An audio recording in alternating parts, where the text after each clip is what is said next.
We're live. Welcome to the Chicken Box, man. Jay, you click the live button so No, fast. I was it wasn't thinking, me. It wasn't me. caught me off guard. Asia, you ain't give me a countdown or anything. Anyway, it's a beautiful day. Welcome everybody to the Chicken Box. I'm your co-host, Impeccable, along with Jay Jackson. Or Jackson, am I saying your name right? I remember you did a blended thing, right? J. When, Jackson Rao. Is it Jay like wow, but with an R. Jay Jackson Rao.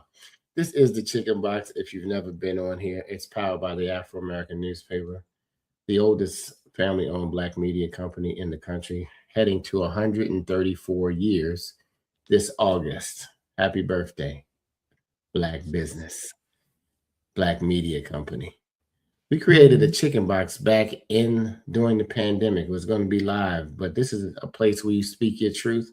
We have wonderful guests, wonderful people, wonderful issues, and we talk about things that mainstream might not even be thinking about, but we know that it's important to our community. Jay, how's it been going, man? I've been traveling the world. I missed you guys for a second. Yeah, we're doing well. So glad to have you back. So this episode is promising to be another very unique and interesting conversation. So I'm excited about it.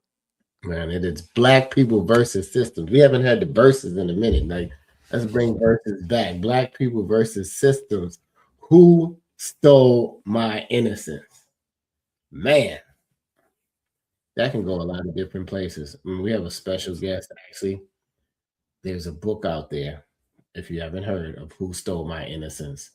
And we have the pleasure of having the author along with us so we can find out more about this story and really talking to speak about black people versus systems. So Jay, would you like to introduce our special guest today? Absolutely. This week it's Dr. Eugene L. Moore, who is an educator, legal scholar, author, and nonprofit leader who holds a PhD, a JD, and MBA. He is president and CEO of Assurance Creek Youth Program, Inc., and the author of 8 books, including Who Stole My Innocence, 7 Stories of Wrongful Incarceration, and The School System That Failed Generations. Drawing on more than 30 years' experience in education, law, and community advocacy, Moore examines how schools, legal institutions, and social systems shape opportunity, justice, and outcomes in African communities. Welcome to the show, Dr. Moore. Thank you so much for having me. Absolutely.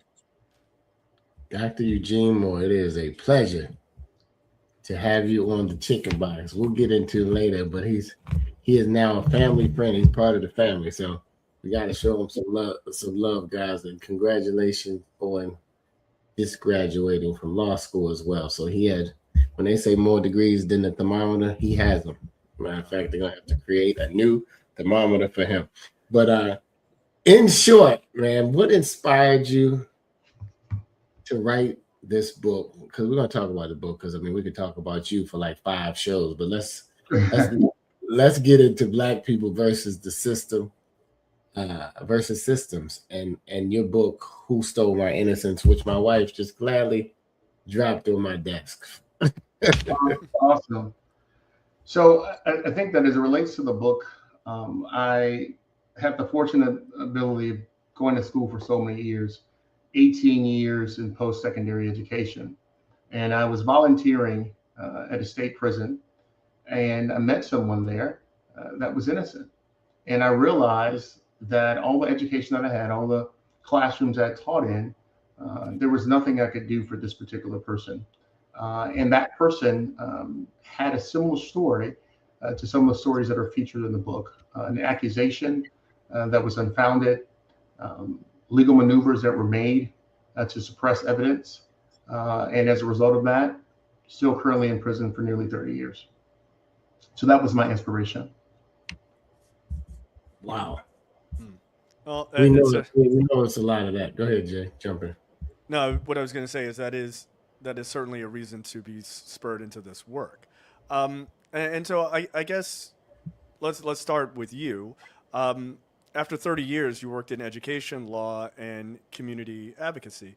At what point did you realize those 3 things weren't actually 3, disparate, ideas, but they were actually all one thing, sort of ending up in a similar outcome? I think that, as I said in the book, I think people like to look at stories of success like myself.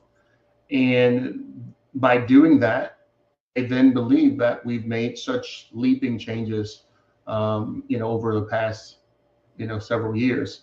But I was very intentional about the book, where I kind of picked a 100-year span or nearly century span of legal cases that prove that we're very much in the same situation that we were several years ago. And so the intersection of all of those things is very important, because it shows that when that student goes into that classroom expecting to be taught, expecting to learn, expecting to have great outcomes, it's not happening for us. And the question is why? We hear these narratives or stereotypes that African Americans are lazy, they're this, they're that. But when you start to really understand what is the engine behind these outcomes, it's really a system that people can't necessarily see. And so this book tries to help people see that system and how it has produced very grave outcomes for people of color. The system. Let's go behind the veil a little bit about the system, Dr. Moore. Have you cracked the code? I would say that the code is definitely been cracked. And one of the first thing you must do to crack the code, figuratively or perhaps even literally, is to no longer seek validation from a system that never intended your inclusion. And I know, I'm not sure how many listeners we have. Some people might be argumentative to that and say, oh my God, this person is, anti-American, they're anti our achievement, they're anti how far we've come. But when you look at the system in its totality and what it produced early on to now, those outcomes are very similar. And so just because we have more educated African Americans, more educated people of color, more people that are own homes or own businesses, doesn't mean that the system is not doing fundamentally what it was designed to do, and that is to suppress and to keep out certain individuals. And so that's still happening in 2026. And a lot of us don't want to grapple with that, because we like to believe, hey, I live in a nice house, I live in a nice community. And when we start to look and survey our own families, we would see what's happening here. Why is this level of success only being regulated to a few and not to the masses? No, that's a very good point, and actually, it kind of leads into a question that I had, which is, through your research, through these 7 cases, and I'm sure you've done research into many others. Do you find that the system sort of, I guess, if we're really going to be specific about this, and I think we should be, a lot of this is like school to prison pipeline sort of conversations, right? Do you think that system is fundamentally poorly designed, that African Americans end up in the system, or do you think that the system is created by design? Because I think some people think, oh, well, things are kind of bad, and then people just kind of fall into it, and then others think that this is a very deliberate system. And I just interested in where you kind of fall on that. That is a phenomenal question. And I want to be clear that the true answer to that question is found in the book, but I'll give a snippet of it. It is definitely a system by design. It's by design. And it's very hard to grapple that such a system will be created solely for the purpose of hurting or harming a particular group. But that is exactly what the system does. And so it's hard to grapple it when you think about it, but it's exactly what happens daily. And so when we look at this book, specifically, like when we start with the Scottsboro boys, that's 1931. We have 9 young men boarding a train. An accusation comes. They're all found guilty, right? Later exonerated, many years later. But now when you go further into the system, you see that the outcomes are still producing the same outcomes, but the measures in which one goes to produce those outcomes are different. Sometimes it's going to be forced interrogations, forced confessions, Sometimes it's going to be um, evidence that is not allowed to come in. So when I'm thinking about the case in which was a catalyst for me even writing the book, evidence was not allowed to come in. And so you can literally find someone guilty when you don't allow evidence. I'm talking about a key witness that says this didn't happen, but not allowed to come in. And then so much time goes by, that particular witness dies. And so now you're still stuck in jail, innocent, with no one really willing to hear your case. And then when you think about the early thought process that happens in schools, I mean, we think about kids. Think about any kid you know, whether you are a parent of your own, or you know someone who has children. What child at 3, 4 years old says, "I want to grow up and be a criminal. I want to not have any goals in life." Something is happening to produce those goals. So when you think about those realities, not goals, when you think about a redlining, or you think about war veterans coming home, African Americans not being able to find housing, when you think about jobs, these are systems that are constantly telling you that you don't belong, right? And so that kid who's 5 years old going to school, at some point, something turns on that kid. First, he's adorable. Oh, little Johnny's great. And then Johnny starts to grow, and now Johnny becomes a threat. Something is happening here. And we have to not be so comfortable in our own individual success, because I will tell you, African Americans are geniuses. We are very successful, right? But it's an individualistic thing, right?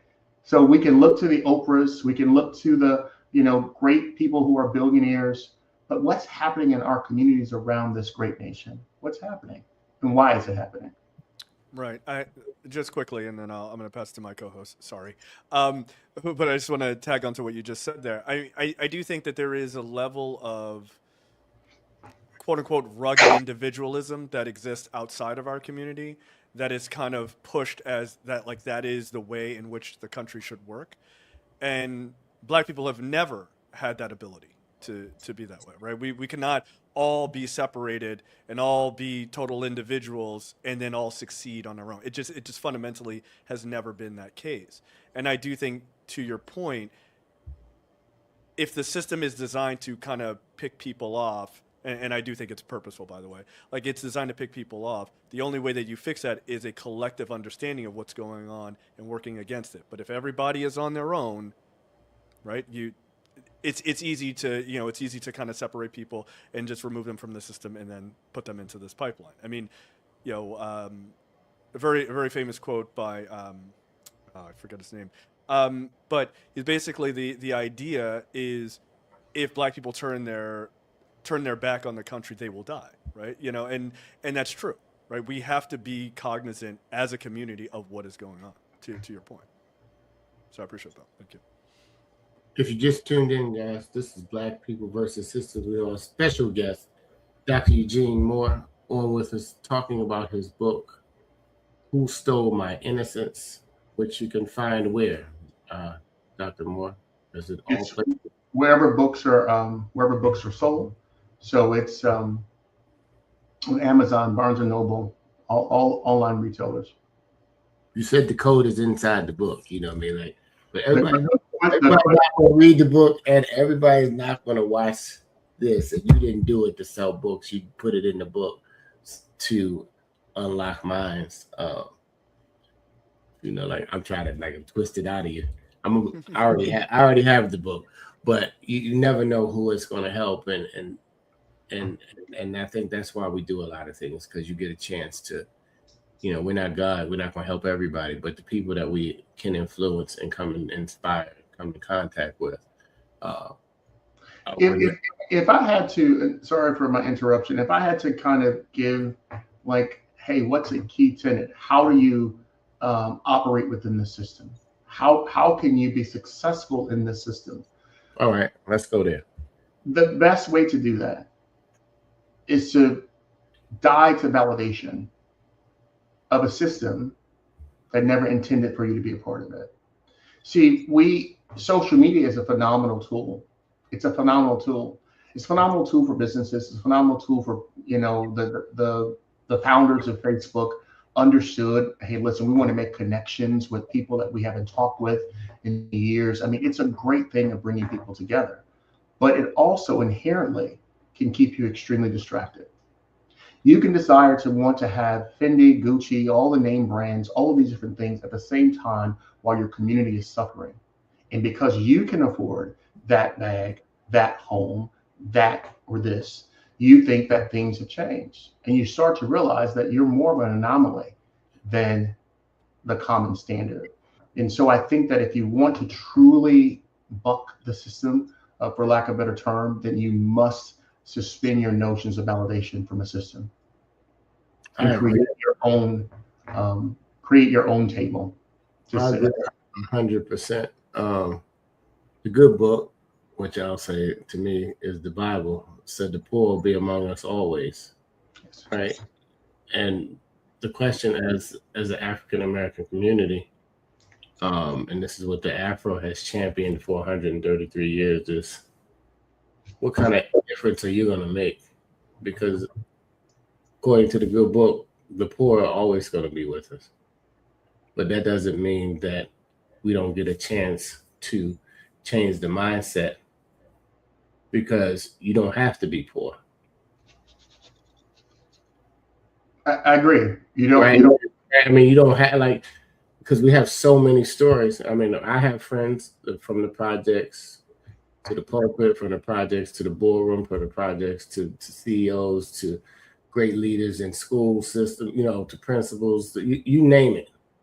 But it was usually somebody else who unlocked that person, who told them and believed in them and said, listen, you're more than this, whatever mindset that you have now, and allowed them to shift, to move. Any comment on that? Before do that, and then I'm gonna take a couple of questions from Marilyn and Dana too. I will say this. I think what has happened in schools, and now we see something happening with schools with suppression of history, but beyond that suppression, African Americans have been regulated by the system to think of themselves between 1619 and 1865. If you have a slave mentality, you will always be seeking freedom. That is a product of the system. Very, very genius approach. So we have to understand that Africans, where we are descended from, we were a very powerful people. We were so rich, so wealthy, that researchers will tell you that it was more wealth than Bezos. That's the wealth that we had. We were able to be agricultural geniuses. We were able to do things that in other parts of the world were not able to be done. We were mathematicians. We're all of these things. We're not criminals.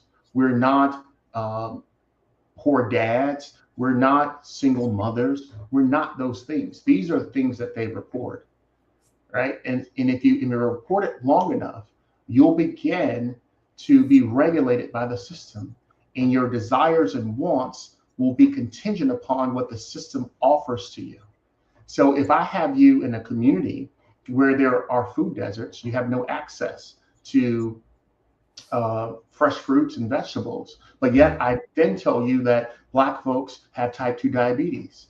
We don't get to the root cause. What's happening there? Why is the access not there, right? And so when we go further back in history, we need to go back to when we were, we still are, but when we were a dominant group, right? A dominant group, and we had great power and great intellect. That still happens today, but we think it's just so isolated.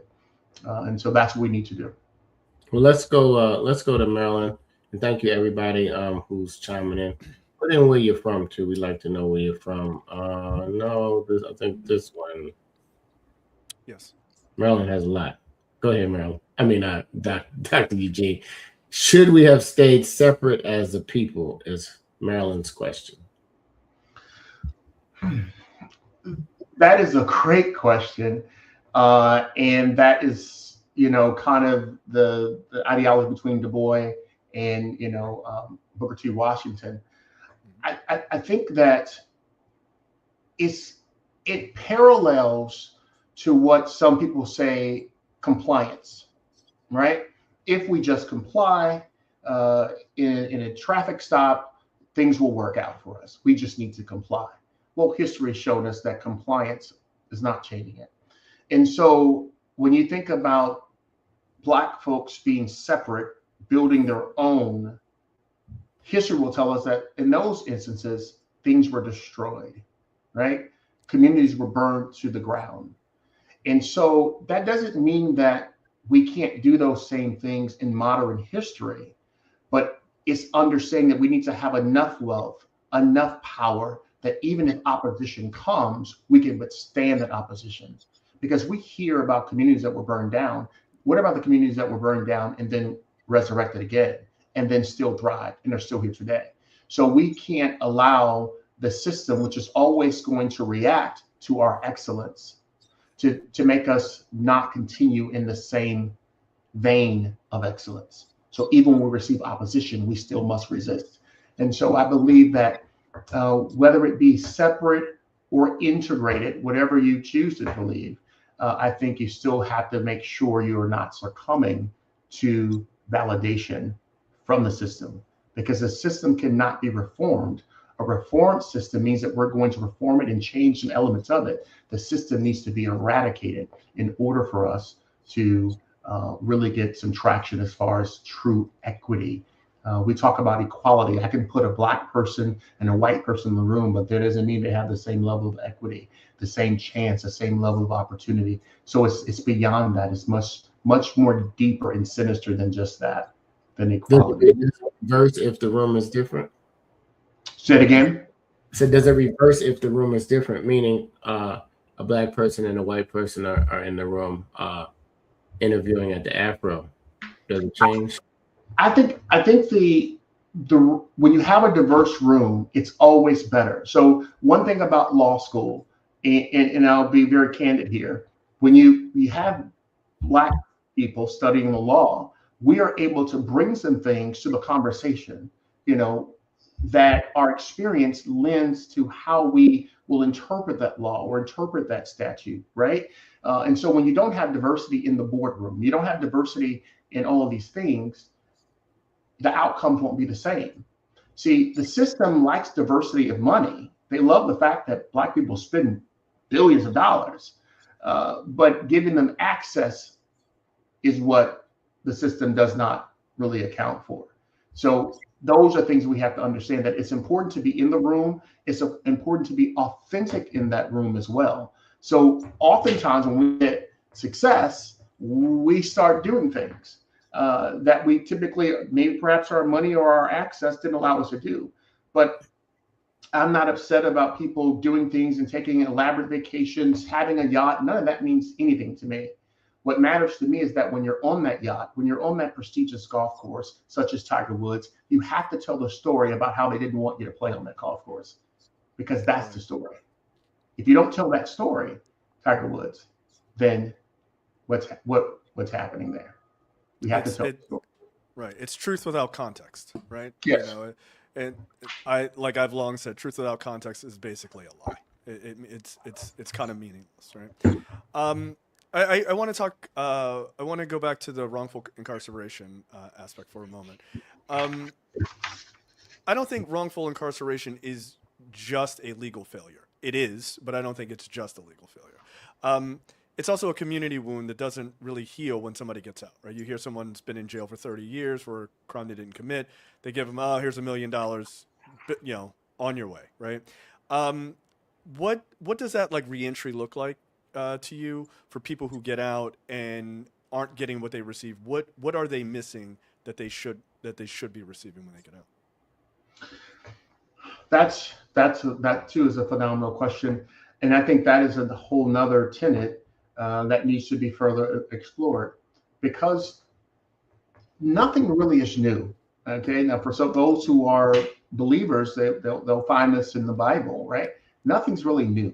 Things are happening over and over again, different types of scenarios, but the same type of outcomes. And so when we go back to slavery, it was very important for us to beat a man in front of his wife and children.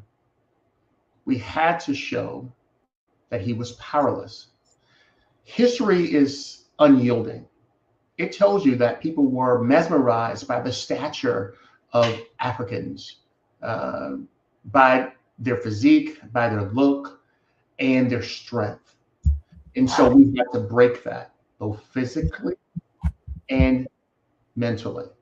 And so what happens when people are released back into the system that they remember 30 years ago, but really hasn't changed much, and has added some new devices to help recreate the same types of outcomes, they feel a little lost, right? And I do not, under any circumstance, want to make this conversation political, but there are images that we must grapple with. We have an African-American president who has attended the best schools in the nation, who's, air quotes, articulate, who has a wife and children. And we still say to this man that he's not good enough. Yet juxtaposed to another president who might not have the same credential, same qualifications, but perhaps what does he have? He has whiteness. Yep. And so we have to understand, where is this coming from? Who created this? And there are people who they're very successful and they're like, I'm tired of talking about race. Everything's always about race. It's not black or white. I hear you. But I have to challenge you to understand, if it is not about race for you, what has it been for us? It's always been that way. The reason that I'm in my Maserati and I'm pulled over being questioned as to whose car is this? To opening my door of my nice home to say, show me some identification. Or if we don't have selective amnesia, can you provide me your birth certificate? Because I don't believe you have your papers. The system is always signaling to those who understand it that we're still controlling every bit of it. And so we have to, as African Americans, say, I get it. I'm not going to cry for your system to let me in. I'm not going to beg you for your validation. I'm not going to pick it and do all those things. I'm not saying that demonstrations are not good, but we have to move beyond the demonstration and demonstrate the outcomes that we want. There's enough wealth within the Black community. What would happen if Blacks said, I'm not going to spend any money today? What would happen if it was around election time and the people said, these are things I want? And instead of selling for the basketball gymnasium, we might say we want the computer lab, or we want jobs, or we want this or that. So we have to take control of the future that we want. It's a great point. By the way, you and I had slightly talked about this offline, just some inside baseball. And your point goes to, and I remember the term now, respectability politics, right? Which is this idea that we need to, if we wear a three-piece suit and we march and we say a certain thing and a certain phrase and we don't bring our voices up too high, that'll solve everything and we'll be respected. Meanwhile, that didn't stop us from being beaten in the 60s, and it hasn't stopped us from being, wrongfully incarcerated today, so on and so forth. So I agree with you. And just this idea that we should just, I guess the thought process is like, go along to get along, or as long as you follow this blueprint or these rules that have been laid out for you by a different community that historically has not had our best interest in mind, to say the least, that somehow it will suddenly fix itself, or that people who have been marginalized for many, many years, it is their fault in the reason why they are being marginalized. And I think pointing that out, and it is a difference that has a massive distinction. So thank you for your point there. You're welcome. Man, you're stirring up the bush. If you just tuned in, this is the Chicken Box powered by the Afro. these are conversations that we need to have sometimes, because we go, we la-di-dow and be in our own world, and really our community is in a different space, and sometimes I like to say we're selfish because we're only really thinking about our own bubble instead of our own community. I mean, in God's family, it's not really black or white, but it is black and white in America and across the world. I believe love wins, but you still have to. I'm just on the mindset thing, Dr. Moore, of just as a man or woman think of, so is he or she, and it's what are we thinking? The ice is better over here. You know what I mean? You have better things. I mean, because at the end of the day, the comparison, what does that really do?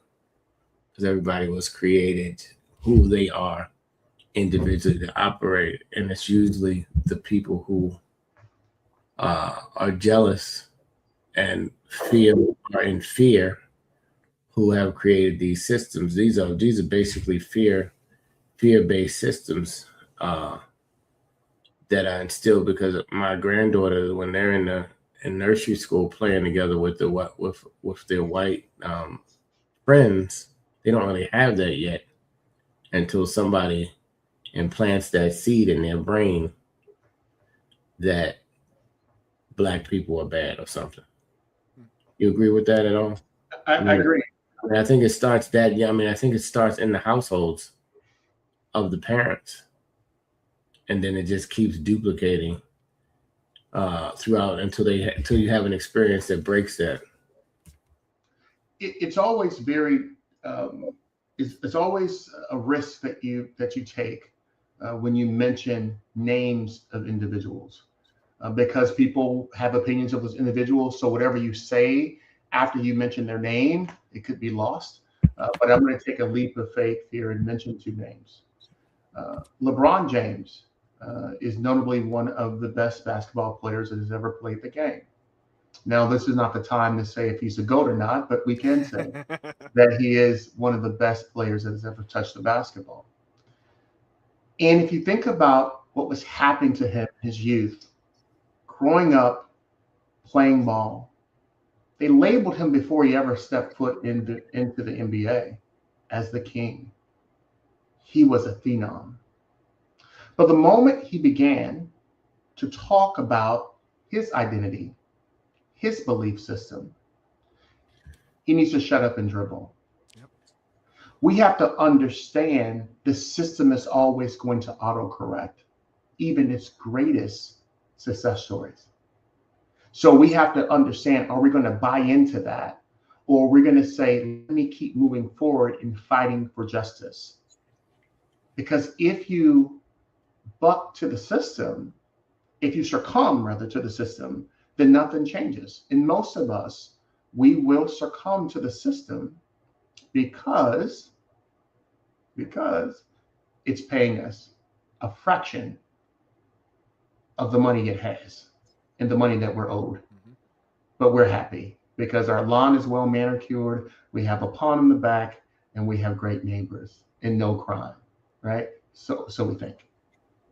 The biggest crime that has happened, in my opinion, is to still a culture of another group. That's the biggest crime you can do, because I walk through the world not necessarily knowing my identity. I know the identity that you manufacture. So LeBron James is a great example of what it means for someone to be very high and then very low. And there can be a turn. And there's no other perhaps greatest figure in modern history as it relates to journalists, TV, than Miss Oprah Winfrey. She's great.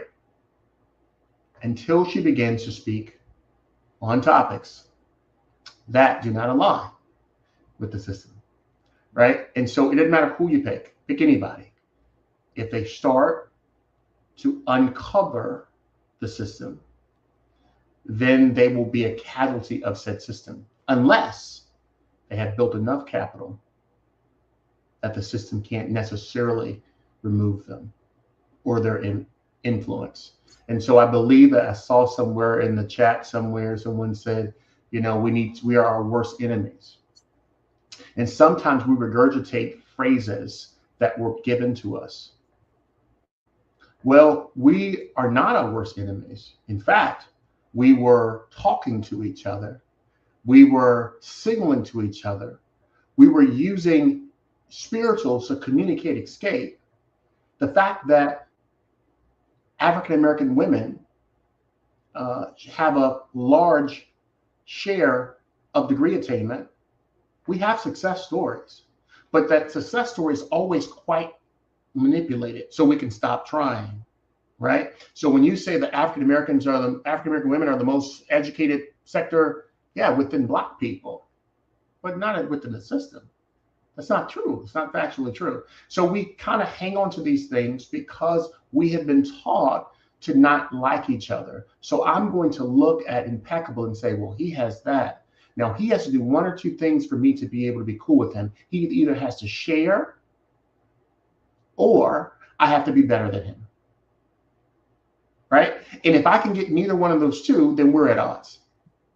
And that's not how the system works. I knew I did not like you, and that's it, Dr. Moore. I'm just kidding. Anyway, listen.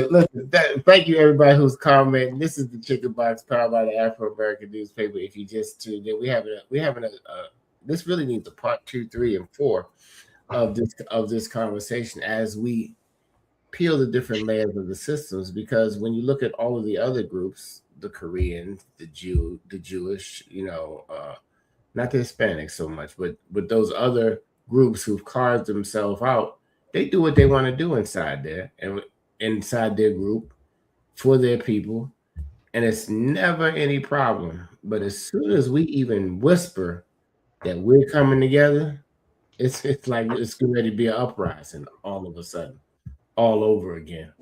And I think the whisper, or the news, the media, and the government, they're in cahoots together in that system to keep us down, and the banks. All right, let me just put that out there. Government, the media, not the Black media, and the banks are all in cahoots to block us out of the system. And we need to wake up, like you said, Dr. Moore, and stop worrying about what these people say. Because as soon as we come together, the louder they're going to get. And then they're going to take one or two of us down, or three of us, and the media will talk about it let's say the other media will talk about it forever until the point you're sick of hearing it. And then we go back into brainwash mode. And I'm not saying everybody, we're just talking about our community as a whole. And I think today, even talking about this is going to make at least some families take a second look at what their family ideology is, what their family beliefs are, and what their family mindset is. Because if this is circling all these years, the same thing happened over and over again, we need the code, Dr. Moore. And the code is always the cornerstone of the community, has always been the family. However you look at the family, it doesn't always have to be blood, but the family has to get it together and get it right. And then when each family probably pieces their piece together, then I think we bring those families together and the community then begins to flourish. $1 billion is going somewhere, right? Going somewhere. It's not going up. It's not going with us all the time. There are two things there. One is you have to ask yourself, why are they, or the system, so angry with us? I'm glad you asked. The system is angry because the system knows the truth. It knows the truth of its theft. So I guarantee you, if Jay came to your home and he was behind coming to your home and stealing your grand piano valued at $40,000, and you haven't seen Jay in a couple of years, Jay still will be uncomfortable around you because he's aware of the theft that he has placed upon you. And so this is why when Black people, even in the work setting, start talking amongst each other, people are saying, what are you talking about? Are you trying to come together to overtake or request or demand something from a system that has placed you outside of it? And so that's what happens. That's where that tension is there. No one wants to really talk about why that tension is there. It's because you stole it. You stole it. The land you own is stolen. The labor was stolen, right?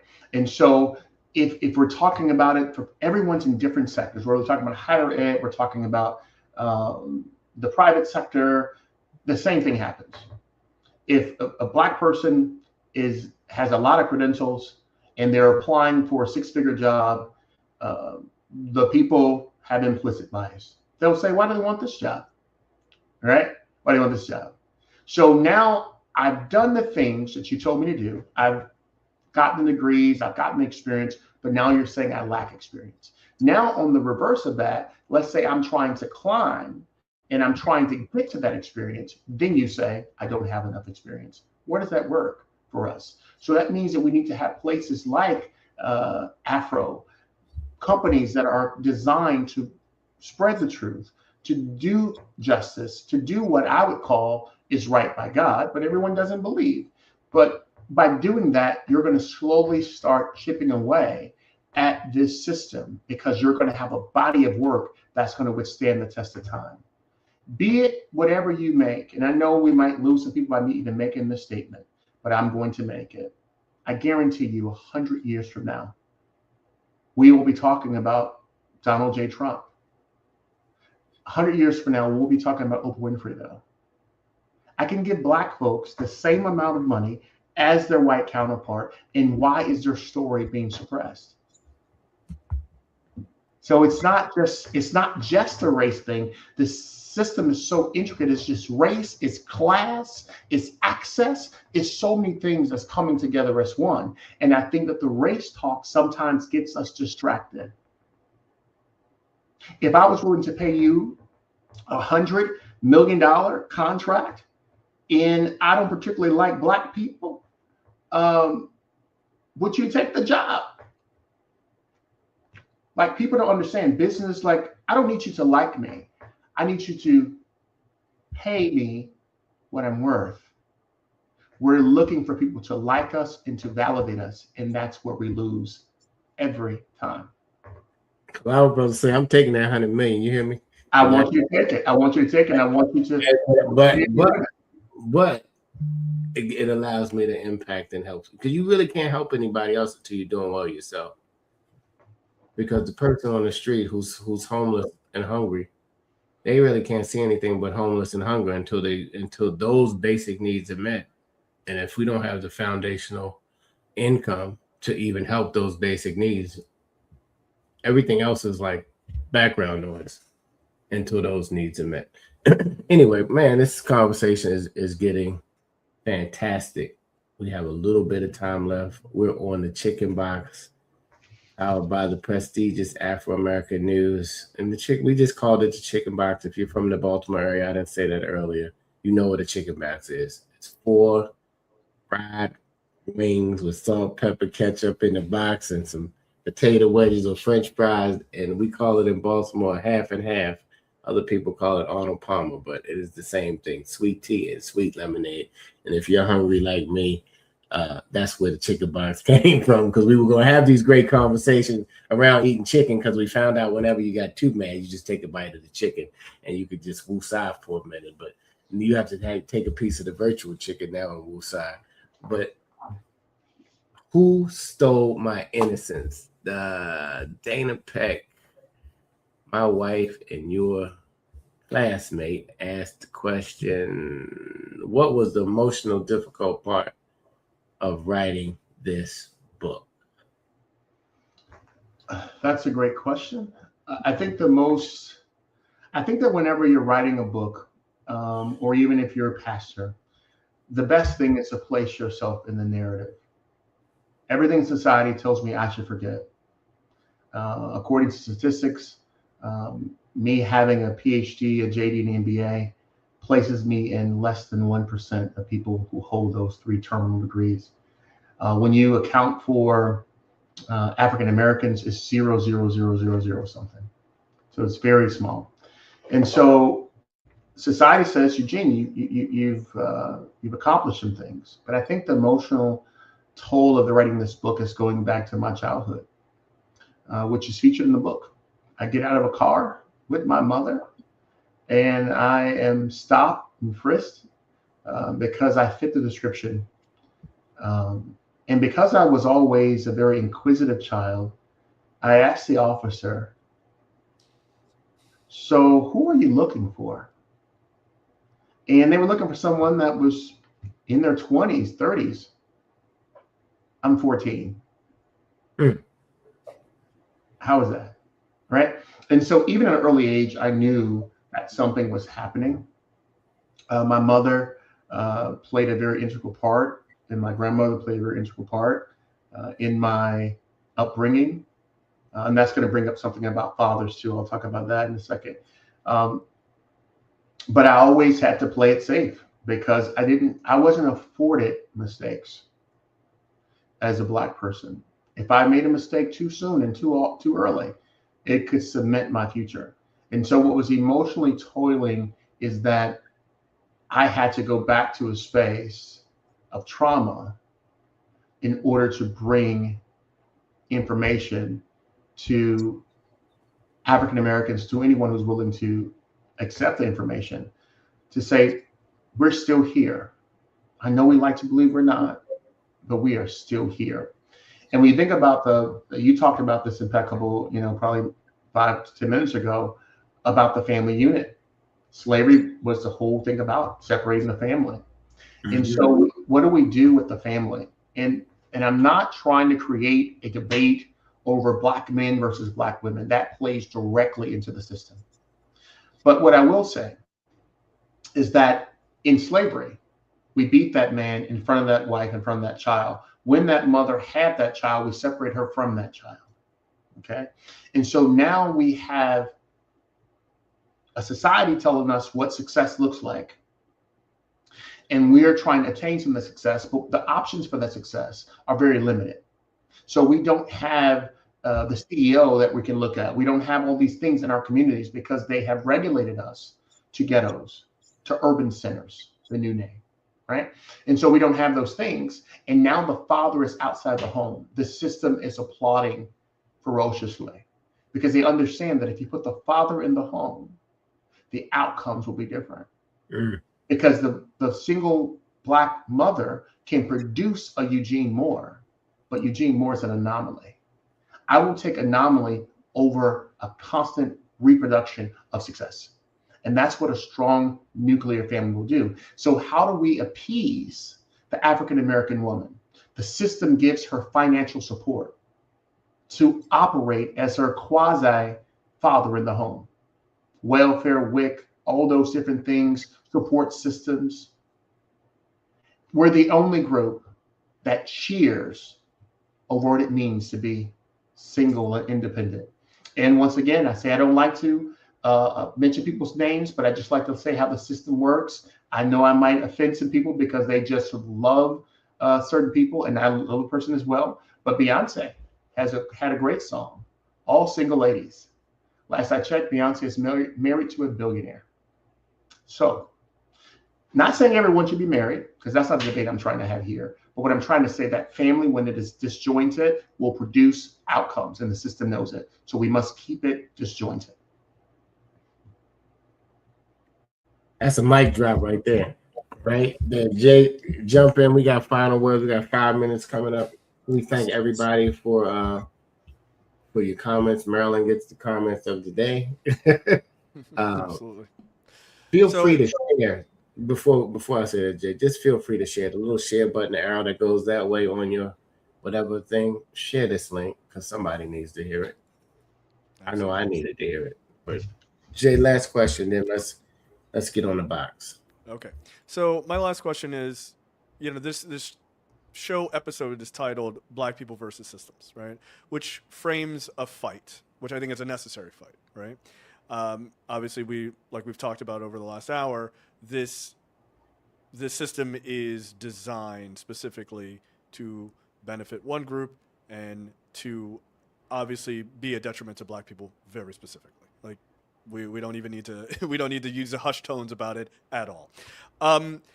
In your 30 years of work, do you think that the system, or I don't even want to say the system as far as what is detrimental to black people, but just the system of the education system and where it should work for everyone, right? Let's say the general system that is like, this is the good one, like this is the one for white folks type of thing. Is that system, even that system, beyond repair because of how that was even fundamentally created, that you couldn't say, okay, let's stop all of the like prison to pipeline stuff. Let's make sure that we take this system that is working for everyone else and, you know, make this equal across everyone.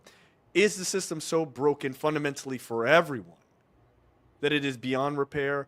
Or do you think there is an ability to sort of break the wrong things that are going on to us and bring us into the system that seems to work for them? Or do you need a full scale, like root and branch kind of rip it up situation? I know some people. I'm not running for a political office, so I don't have to be say a certain thing. Well, we'll say the system is broken beyond repair. It is. Yeah. When you think about the framers of the Constitution, we hold these truths that all men are created equal. Now, it's important for us to understand that in that particular time, black people and women were property. But now we look what's happened 250 years later. That property aspect of the African American body is still there. It's called the central booking number. It's called the infractions that happen in school that early on teach a child that you're guilty, you're bad, you're indifferent. And so until we understand that that's what it was designed to do, a reform of that doesn't make you unsee that. So we technically need a new system that is a fair system for all people. Because the moment that we start to believe in these things like meritocracy, the harder I work, the better the outcome. It's just not true. People are working very hard, they still don't get the opportunity. I mean, and so if you look at anyone in their success, African-American person particularly, they will tell you that it was very hard to get where they were at, even though they did all the things, right? But in that same system, someone can be rewarded for felonious activity. We'll leave it at that. Right. The system says that. So how can you see me in a system where you never intended for me to be? So repairing it is just not, it's not going to work. This is not a building that you can put some asphalt or put some things on it, some concrete or whatever you do to fix buildings. It needs to be dismantled and resurrected to now intend what, in theory, the framers wanted. Because when you have to amend something, it simply means you were not included. That's what an amendment is. No, that's a great point, an excellent point. I've often sort of grappled with that question of, can you fix the system in which it exists, or do you need it to be completely removed? And my thought has always been, it has to be rebuilt because we were not a part of the conversation in which it was created. And so if you're not a part of the conversation, if we're not all sitting at a table going, how are we going to do this to make sure we're all included, then it's fundamentally missing gaps that they cannot see, right? You know, like just to your earlier point, which you made the point of when African Americans are in law schools and things like that, they can bring conversations about the black experience that non-black folks, white people, you know, whoever, they just have blind spots, right? Whether intentional or not. And if you do not have all of these people at the table to create the system, then inevitably there will be gaps in it that leave those people who are not creating it to benefit from it. Like it's just fundamental. And that could even be, by the way, not an on purpose thing. You just, if you build a system with a bunch of guys and you're like, this is how we're going to do it, right? I mean, case in point, it's going to seem like a super silly one, but it's very real. You ever been in an office building and wonder why it's so cold? Like women are always like wearing sweaters because they designed the temperature that they use, the standard temperature in office buildings around the country was designed for men. It was designed for men, right? And during a time when men wore three-piece suits and everything else. When you take that and you take that system and you go, all right, now that's in like the 40s, and then you go to 2026, and the people are like, I'm freezing in here. Yeah, because we don't all wear three-piece suits, and we're all not, 6'2", 250-pound men. Like, there is a difference. If women are not included in that, and small people like me, if they're not included in that original design, then it doesn't work 50, 60 years later. And it's the same thing. I mean, it's a silly, it's a silly example, but it is a very pertinent one, is if we do not have people helping to build a design, they cannot benefit from it. They will be left out. Just inevitable. Let me say this one thing in relation to what you just said. Let's go to school. If I know you've attended college and you're a graduate of college, I already know that you're going to know some people. You're going to know William Shakespeare. You're going to know Nietzsche. You're going to know all these people, but you don't have to know anything Black to be successful. Correct. How can that work? And then you have to look at it in very simple terms. If you've ever broken your bone, you have an ankle sprain or something like that, and now you have to use accessible doors. You never had to do that before, but now you understand it differently because you're a part of the thing. And so how can a system which excludes say that it's now going to magically include? Yeah, it's not going to work. Write that quote down, y'all. How can a system that excludes magically include? Yeah. Good God Almighty. Anyway, this is the chicken box. I'm calling for a part 2. Somebody out there, the Black woman PhD says she needs a part 3 and a part 4. I'm in for part 2. Jay's in for part 2. The Afro is in for part 2. We've been having these conversations when they thought we couldn't read in 1892, when less than 4% of African Americans could read back then. Our great-great-grandfather decided to start a newspaper while everybody else was a blacksmith. Who knew? Who knew 133 years later we would still be having these conversations? And it's because what you just said, the system is broke, right? And even when we create this new system, which I hope we create, I think there's going to still be some of our brothers and sisters who are going to be, nah, I'm not with it. That's just, you already know these people. I mean, I'm just saying, let's go back to the red circle. I'm not even going to give them any advertising. Store that everybody knows that we were just not going to for a minute.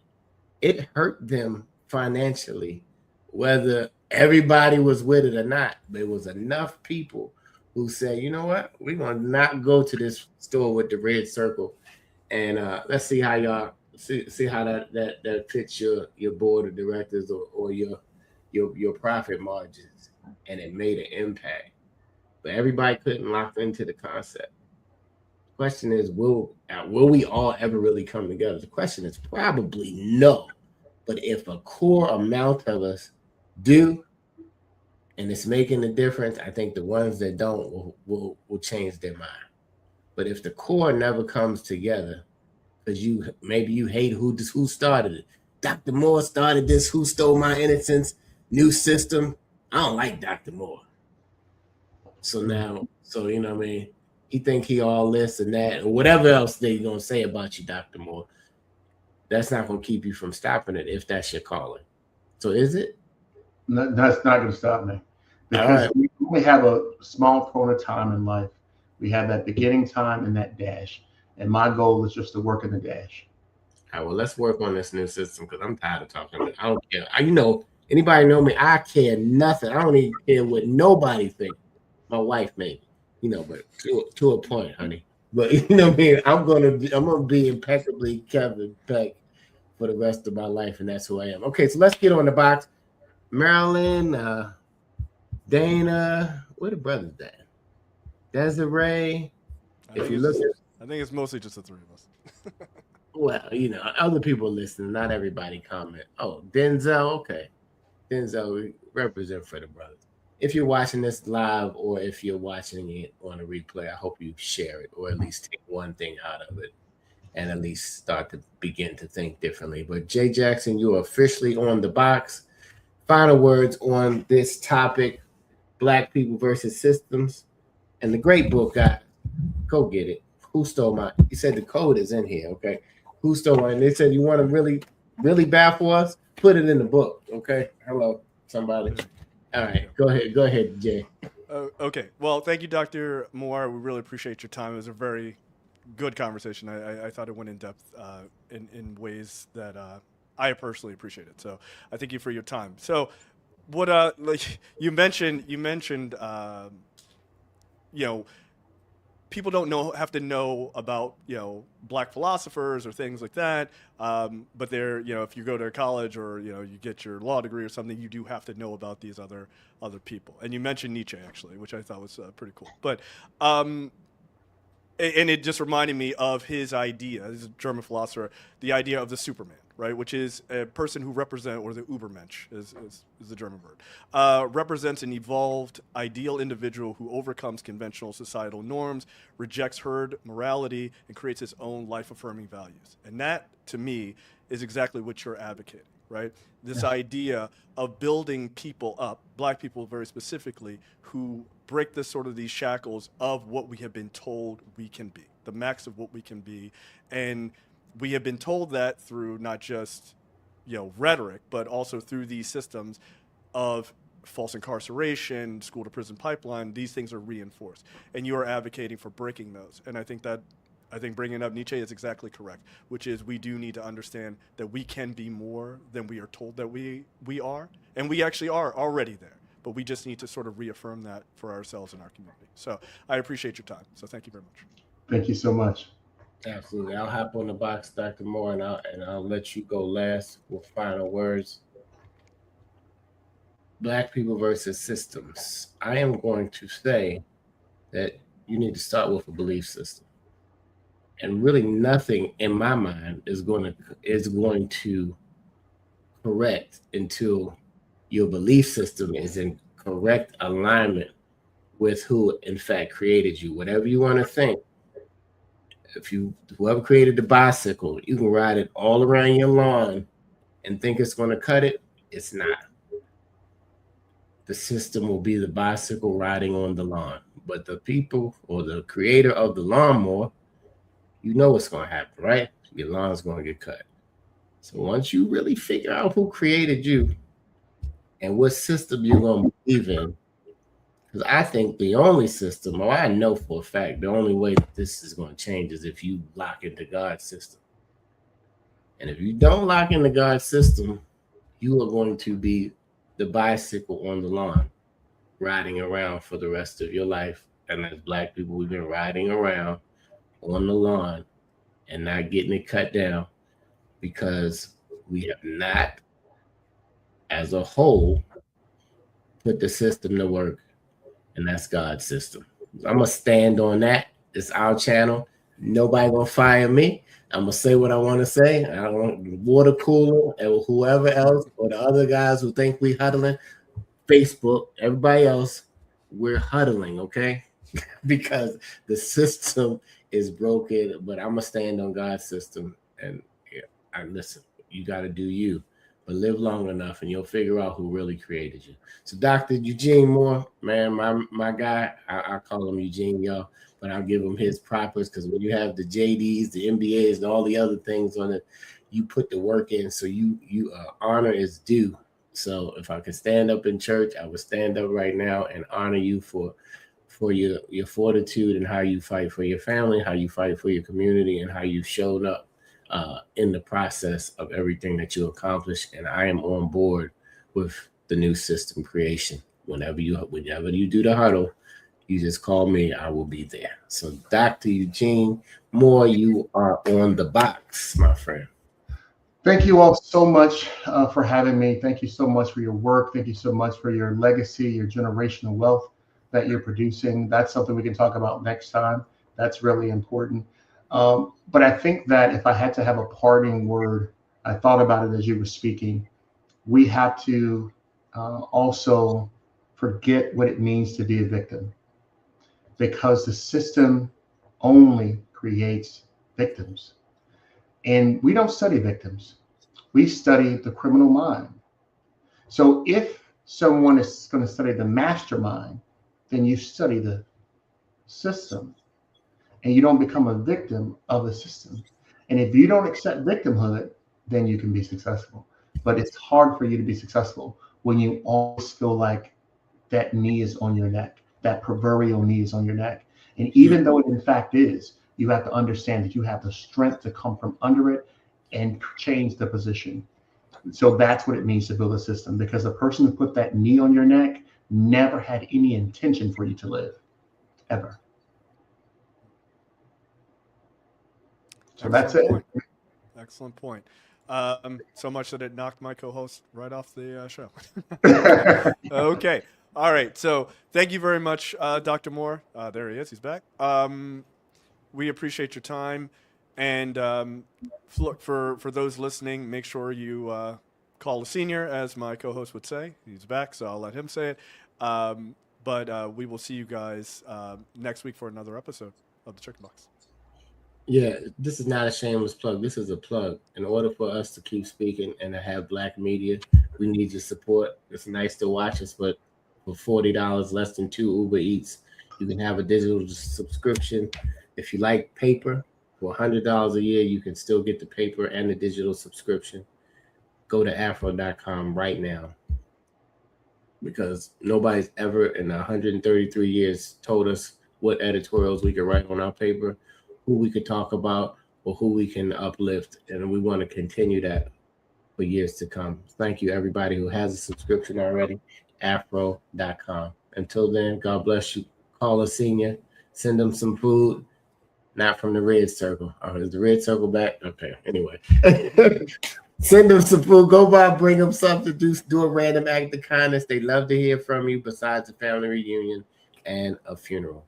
Until next time, we're going to do this part 2. We're going to figure out the time to get Dr. Eugene back on Who Stole My Innocence. Go get the book. It is ready. It's every place.